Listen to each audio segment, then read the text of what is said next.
A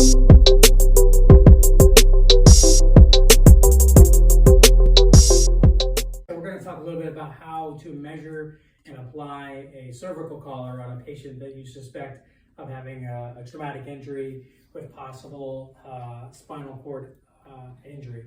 And so there's a specific way that we need to select the appropriate size to our cervical collars.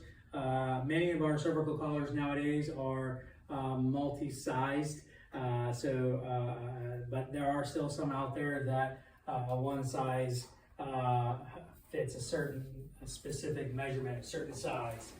And so, for example, you might see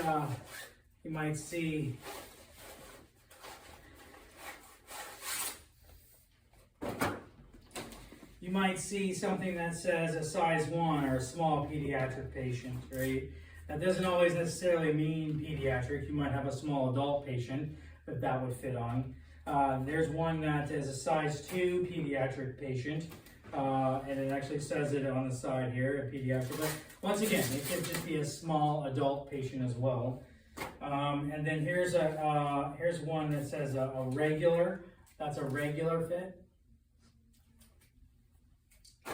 And here's one that says necklace.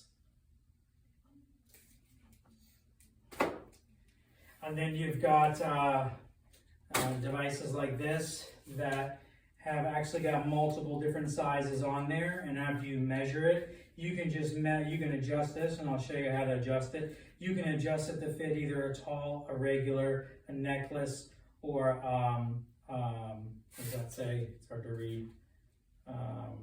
Short neck. Put that in yellow, it's hard to read. So I'll show you how to measure this and actually how to apply these here in just a second. So when you're measuring for a cervical collar, what you're going to do is you're actually going to measure from the angle of the patient's jaw until the top of their shoulder girdle or the trapezius muscle. And however many fingers you can get on that area, you'll then transpose that onto the actual cervical collar. There is a black line on the side of the cervical collar. All of our collars have that. The multi one as well as the single fit one, they'll have a black line. And if the patient, if it took 4 fingers, then you want to measure from the top of your one finger underneath that line, right on top of that line. And then this should come all the way down to the foam part on the cervical collar. If it's too short, then that means that this collar is too big. Meaning if my fingers don't come all the way down there, then that will mean this collar is too big and I need to select a shorter size or a smaller size. If it extends past it, then that would mean that the collar is too small and I would need to get a better size, a more appropriate size. On this one right here, there's 4 different clips to it. You've got this blue clip here that goes in and out, right? And then this blue pin right here that pushes in and out, like so, locks it in place. So what you'd want to do is pull everything out like so, and then you can adjust this up and down like this, okay? Now you've got, on this back side, you've got this thing right here. This thing actually folds up and over like that and creates a place for the chin to rest on, just like so, okay? But they always come out of the package looking like that. So to get it to fit, you're gonna have to actually flip that over, just like so. And so after I measure my patient, can you scan the camera down and see?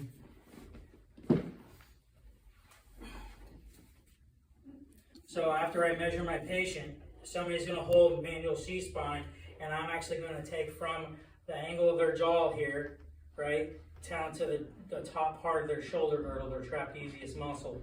And depending on, then I'm going to measure it. I'm going to put my fingers there, and however many fingers that I can get in there is how many it's going to take. In this particular mannequin, clearly they're greater than 4 fingers, so I'm probably going to have the tall, right? So what I would do is I'd measure right here, and that's what I would do is then I would extend this down to where the tall lines up with the blue arrows.